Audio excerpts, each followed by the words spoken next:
Peace to the planet. You know what it is. D to the bishop. I'm chilling. I'm a little low energy. So I'm opening with that. Still overcoming this cold and whatnot. My body is super weak, but I'm working on all my little chi building exercises. I'm coming back into my body. You know what I'm saying? Be careful out there. Whatever this uh virus was, it's not a joke. At the time, they said they couldn't name it. They just said it wasn't COVID. I had that plus bronchitis. It's been a journey returning. But I'm back. I wanted to kind of talk about this thing that's important to me in my journey because people always ask me to say, you don't talk about your life that much. And it's true. I don't. I talk about my ideas. I don't always talk about my life. And so I'm going to talk more about my life.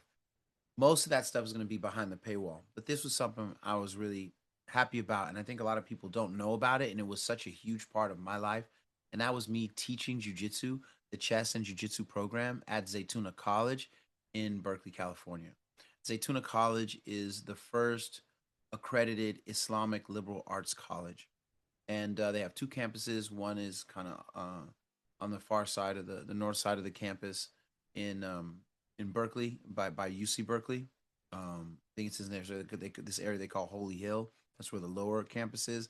The upper campus is way, way, way up in the hills, and it's just like the most beautiful, incredible place. Like you can see almost the entire Bay Area from that campus. And Zaytuna means olive tree, right? And so it's a cool college. I was there from I think the spring of 2017 until the pandemic. And I just kind of want to talk about those years.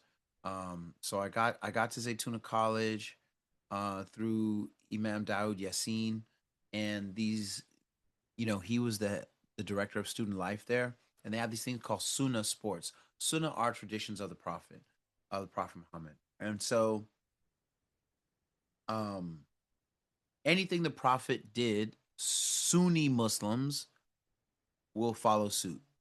If he ate a certain way, Muslims will eat like that. If he encouraged a certain way of being, Muslims will be like that. To be doing sunnah things, from dress code to uh, speech to eating, right? Like it's a whole thing.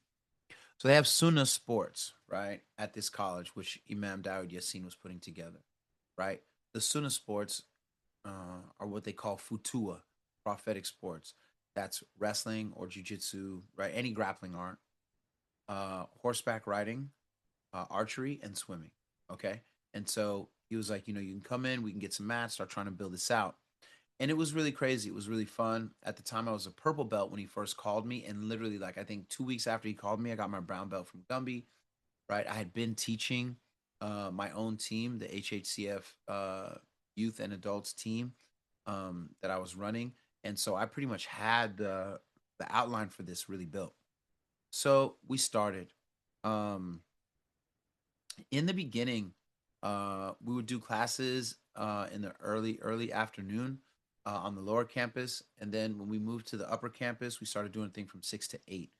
Um, Originally, I taught the women and I taught the men separately, and the way that I taught the women was that I would bring my daughter, who at the time was about 16 years old, and she and I would work on drilling a move like all weekend, and then the women would sit in a circle around me in pairs. Uh, my daughter and I would do these moves on each other, and then I would talk to them, say, "Oh, you want your hand here, not there," da da da. And it was a great way of teaching uh, women. I actually started doing that before coming to Zaytuna. I had done a similar thing where when I would do a women's self defense seminar, like at a high school, I would have a guy come with me, and me and the guy would do everything in the circle, and then the pair of women would work together. And so that was cool. Then I would work with the guys, and it was really fun. In the beginning, I brought a lot of films because I knew people didn't understand what is this history of jujitsu and why does it matter. And I knew they also didn't really know that much about chess. I had guest curated the exhibit at the World Chess Hall of Fame um, just a few years earlier in St. Louis, Missouri, right? The exhibit was called Living Like Kings, the unexpected connection between hip hop and chess, and we killed. That place was packed. RZA came out to the opening night. There were lines around the block. It was one of the greatest exhibits they ever did, by their own accounts, and the numbers attest to it. Opening night, we had more people showing up than Bobby Fischer. So I knew that I had a knack for telling chess history, and I had a knack for like my strength is not chess. In actual chess, I'm pretty trash, and I've always said that. But I know a lot of good masters, and I know a lot of good players, and so um, you know I was able to break down the history of chess in a compelling way, especially framing it around the Islamic history of the Moors and how they brought chess into Europe, right? Um, and I also knew like that the history of jujitsu is just not very well understood, right? And beyond what you see. So I talk about chess beyond what you see. I talk about jujitsu beyond what you see. And so Imam Daoud gave me the ability to just really run a good, fun program. And it was incredible. I mean, it was such an incredible time. Once we moved to the upper campus, they often had dinner and usually a lecture before, and they had amazing Moroccan, uh, a group of Moroccan women that would cook the food before we would eat. Not just for me, it was for the campus, for the students. Some of the best food I ever had in my life. It was unbelievable. And again, there would be good lectures, and you could eat outdoors. And there were like nights when you would come out. We would train. We would train in the prayer hall because it had a lot of space and it wasn't fully decked out. It's decked out now, and I don't even think we could have room for mats the way we used to. But no, there might be a little space, but the thing is that in those times everything was so new. We would like come out after training at night, and there would be the deer would be out eating off the leaves, and we wouldn't bother them, and so they wouldn't really bother us, and we could like watch their whole family kind of walk by quietly in the grass, and the moon would be high up over these eucalyptus trees, and it was a magical time for me to have a chance to teach a bunch of young men and women that were really dedicated to try and understanding this art. And the thing is I, the kids were so unique, meaning like some of them had wrestled, had skills, da, da, da. Others had never done any martial art at all, let alone sports sometimes. And so it was really interesting to kind of teach this group.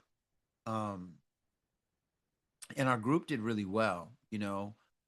Basically what I would do is I would come in, we get the warm-ups done, you know break falls, stretches, a little cardio to get the blood pumping. I would run them through this drill, jiu-jitsu 101. There are several different versions of it. I kind of have my own version of jiu-jitsu 101 to help people remember stuff.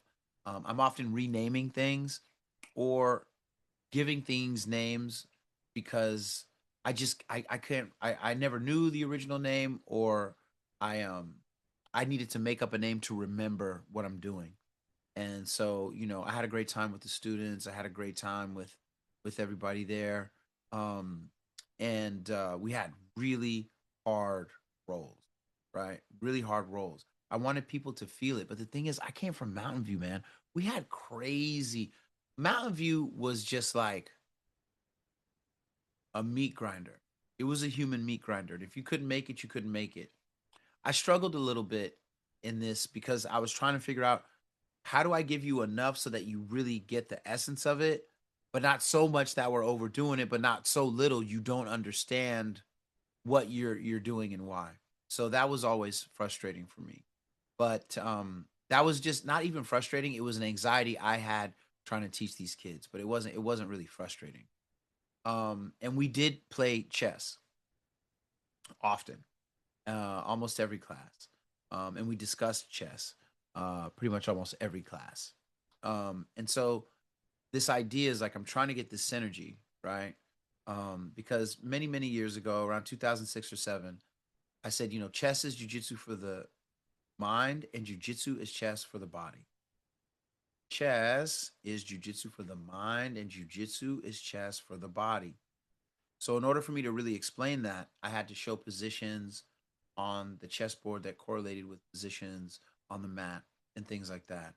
Um, because it's so easy for us, right, to be like, oh yeah, chess and martial arts or hip hop and martial arts. Yeah, we can start talking about RZA and we can start talking about Bobby Fischer and we can start, you know, quoting Boris Spassky or whatever. But that's too easy because that's a surface thing, right? Because some of that, even as real as it is, it's pop culture, right?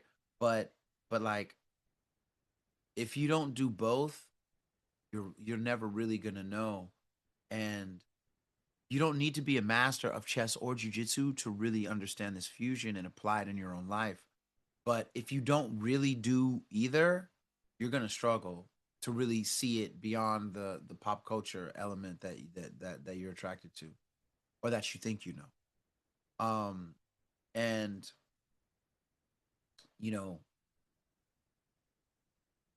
I take chess seriously as a life tool.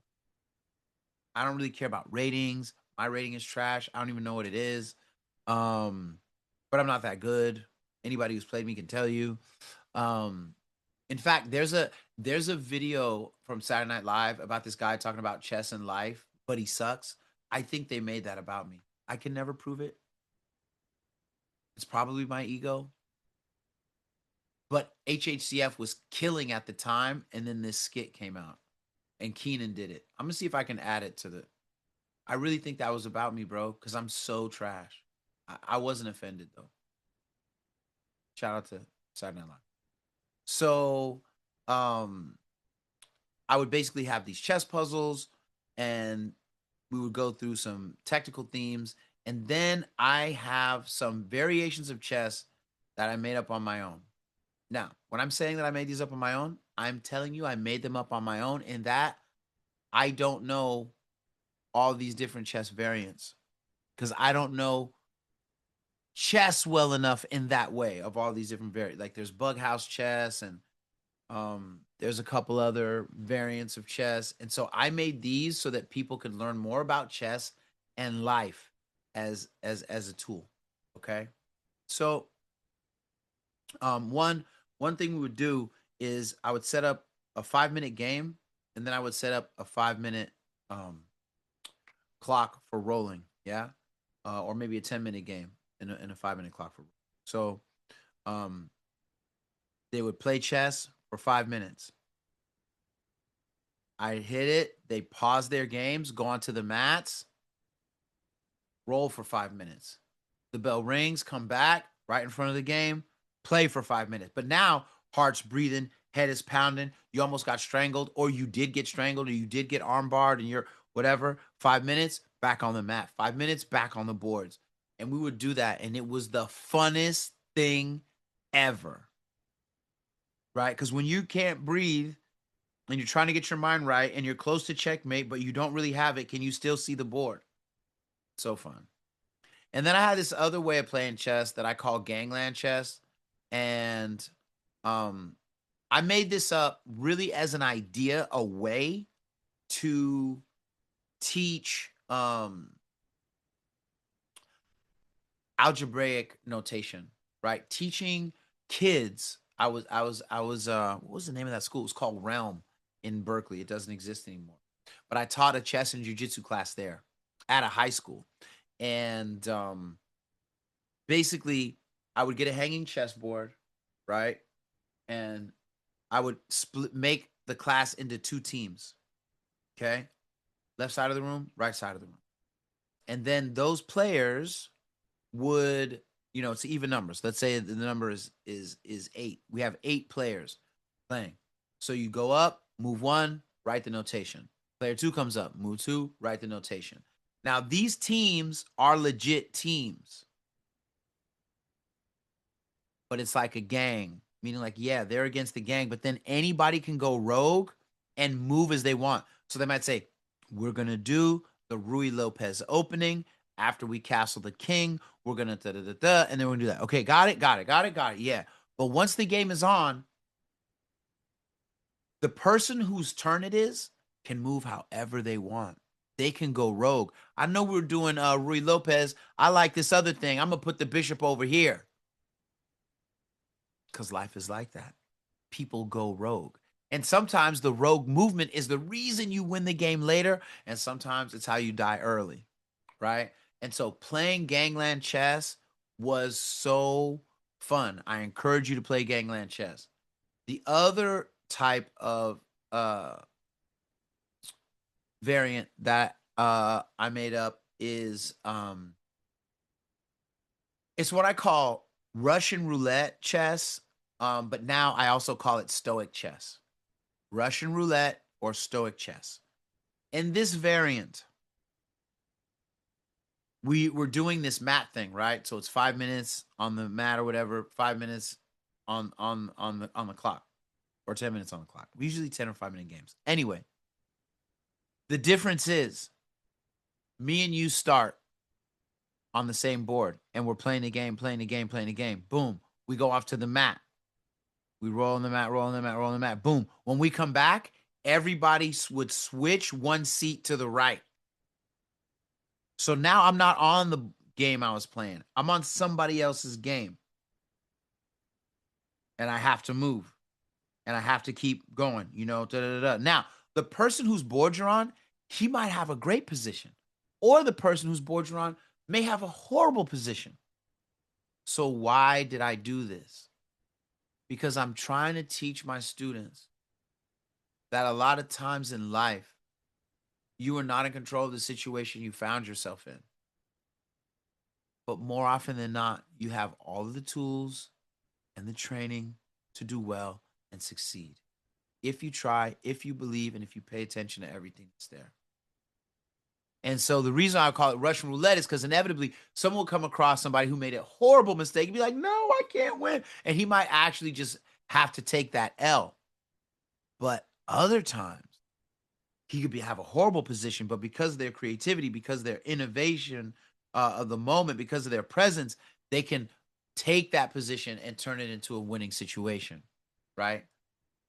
Marcus Aurelius, the Stoic Roman emperor, said that, we talked about the dichotomy of control, this idea that we cannot control everything that happens around us, but we can always control how we respond. And he encouraged people to respond from a place of wisdom, a place of courage, a place of discipline, and a place of justice. And these two variants, right? The Russian roulette / stoic chess and the gangland chess methodologies are two of the ways that I conveyed life strategies through my classes at Zaytuna. The other crazy thing, though, and very few people knew this, some did as we went on, is that I was going through a divorce starting in 2018, and it was ugly and crazy. And I went through a lot of mental anguish and spiritual anguish through it. I got into therapy, but I gotta say that being at Zaytuna, um, sometimes I think that I was never there to train jujitsu, but that I was there because those people would keep me from killing myself. Those would be the people to keep me from jumping in front of the train. Those would be the people. I honestly believe it was such a dark time for me. Uh, and it would take all of me. So I would go to Realm. I get out of Realm. I'd go up to Zaytuna, and once the divorce was on, man, like it took everything in me to go. It took everything in me to smile, to get through the class, whatever. And I know sometimes I came off erratic, probably, and sometimes I came off like, what's going on with this guy? Um, but I was going through it, man. Imam Daoud, he looked out immeasurable. Uh, One day I was having a particularly dark episode. I was on the phone with my therapist at the time. Her name was Suzanne Wang, rest in peace. And she didn't want to get off the phone with me because she thought I was going to harm myself. And I was in the prayer hall. crying. And Hamza Yusuf comes in. He heard me crying as he was walking by, and he thought I was a stranger who was just on the campus. He didn't recognize me. Excuse me, I'm not sure if you know it, but you can't be here right now. We can't have strangers in the. And he saw it was me. And my therapist was like, I'm not going to get off the phone with you until I know that you're with like someone who can look after you. And I was like, the person is fine. He said, okay, we got off the phone. He said, what's going on? And I told him, because, he didn't recognize me. And he sat and he talked with me. And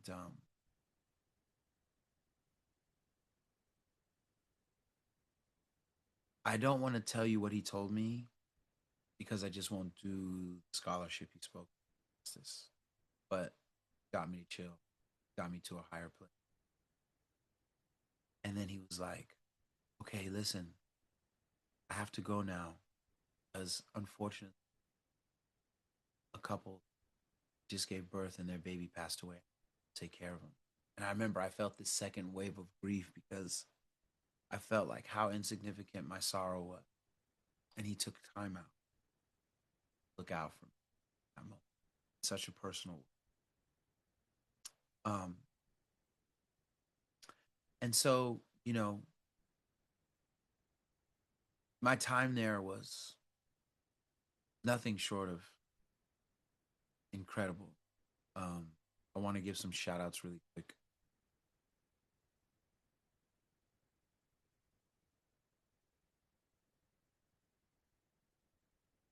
Like just some first on Zaytuna campus. I want to give shout out to some of the first. The first person to get a submission in a roll was Ibrahim. He had a cross choke from the closed guard. That was an amazing day. Um, the first person to compete and represent the school and what I taught from Heroes and House was Tarek. He literally only training for like 3 months, maybe four, goes back to LA.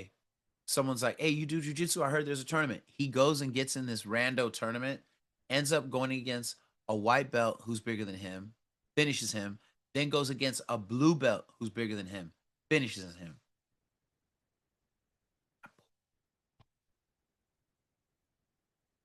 Um, then there was we did do some competitions. Imam Daoud competed. I think he got gold, pretty sure. Um, and then Zaid got gold, but he tapped out both of his opponents just with side control, pressure, and perfect alignment. It was unbelievable. I mean, I knew it was gonna happen, but it was great to watch. You know what I'm saying? And then I got to shout out Nesreen. She was one of the first women in the program. She ended up going to Half Gracie Berkeley and competing, and she got gold. Um, I have a picture of her somewhere where like her hand is up. She's got her hijab on and her gi, but her hand is covering her face like this. It's because she got a bloody nose in the first round. And then I got this picture of her kind of holding her hand, looking at the blood in her palm with a smile. She was such a little savage. It was so dope. Very proud of her and very proud. Oh, the best person with a double leg at that school was Jannah. She had the best double leg. I used to tell the men in the program all the time, like, Jannah's double leg. She got the ill pivot. Like, you can't stop it. It was a great time, and then the pandemic hits, the program gets shut down. As sad as I was, what I didn't realize was that that was going to be the the foundation of what got me to where I am now.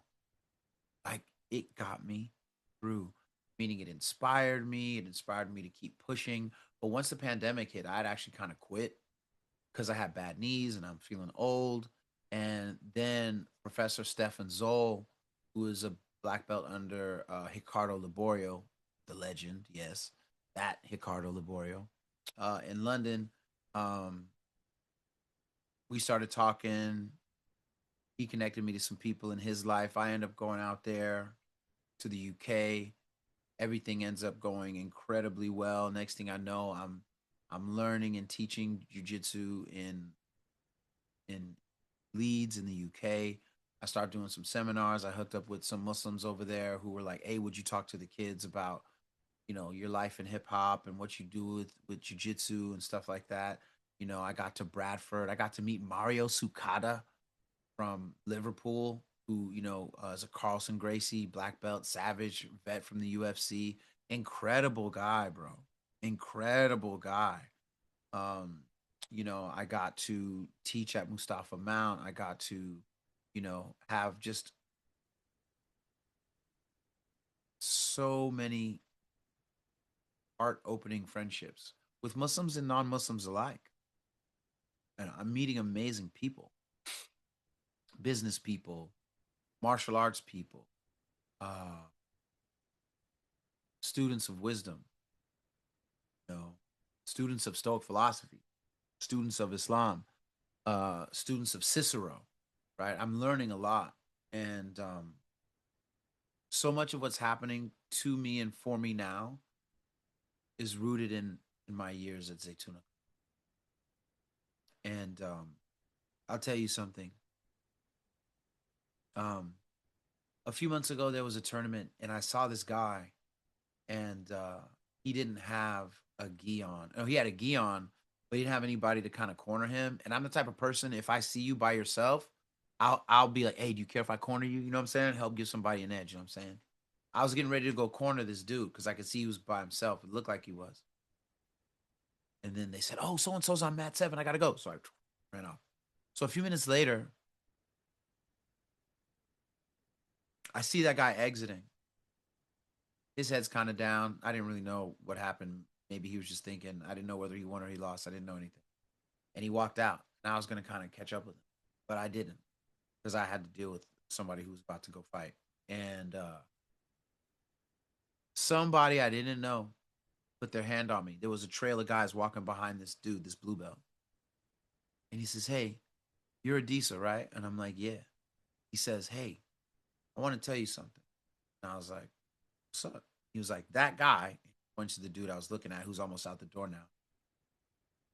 "He's part of the ripple effect of your time at Zaytuna.